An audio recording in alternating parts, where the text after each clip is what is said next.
Muchas veces cuando nosotros pensamos en la cultura en la que vivimos, cuando pensamos en las cosas que están alrededor nuestro, tendemos a encerrarnos en una burbuja cristiana porque pensamos todo lo que está afuera es malo y solo lo que está dentro de esa burbuja es bueno, viene de Dios, es seguro. Pero realmente si tenemos un entendimiento cristiano, vamos a ver que esta no es la forma correcta de pensar. Entonces, ¿cómo deberíamos pensar correctamente sobre este tema? Christians will often reduce culture to kind of all the bad stuff in the world, right? And we think about Genesis 3. Adam and Eve fell, and when they fell, they brought sin into the world. And when sin came into the world, it corrupted everything. It broke the world. And we see that brokenness all around us. And so we certainly want to affirm the reality that there is bad culture out there. There is corrosive culture. There are real evil things out there.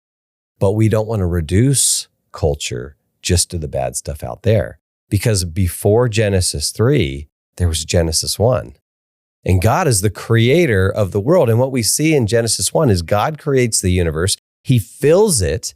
And think about what Scripture says after each creation day. What's the description that God himself gives? He says, it is good. It is good. It is good. And so in its original form, God's created order is good. The world that God made is good. The human beings that he filled it with there's a goodness to us. In fact, Genesis 1, 26, 27, 28 tells us the source of that goodness. We're made in God's image.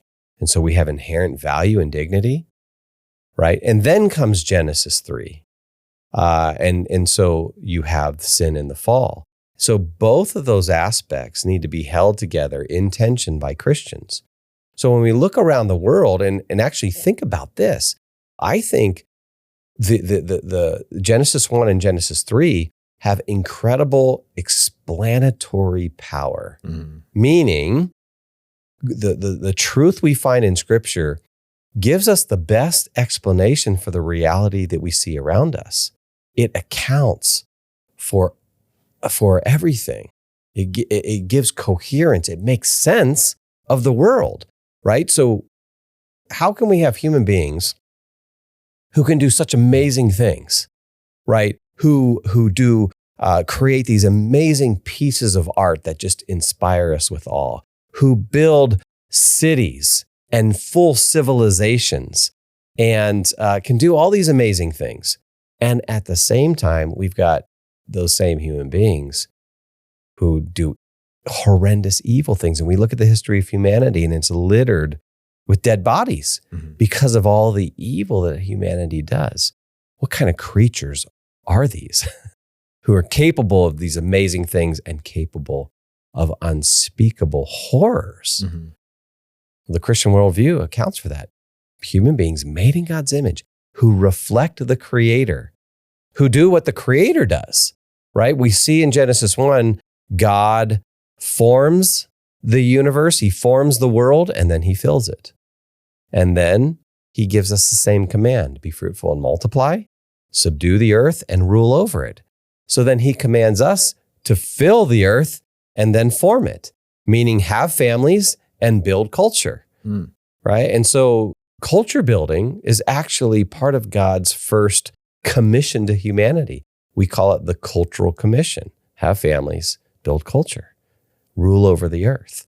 And so that's a good thing. We were actually designed to do that.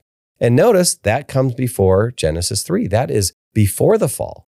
And so that command is a pre-fall command. That means that was God's original intention for us. And so there are all kinds of wonderful things that we see in human culture and human civilization. And we need to look at those things and say, yeah, that is good. And you know what? You know why it's good is because there's a good God who's created a good world, and he's created human beings and designed them to do this, to build a world, and that's good. And at the same time, we can also say, yeah, but there are also very corrupt and broken parts, and we see that as well. And so we don't want to just reduce it all to the bad stuff, because then often what we'll do is we'll withdraw from the world. If it's all bad, well, I don't want anything to do with that. But when you read the New Testament, clearly we are not to be of the world, but we are to be in the world. In, but not of. And so we as Christians have this tension where when we live in the world, we engage with the culture, we've got to be in it. We want to be salt and light. We want to build beautiful things that point ultimately to the beautiful one, our creator. And at the same time, we don't want to absorb and take on the values of the world, in but not of. And that's how we can be salt and light in the culture.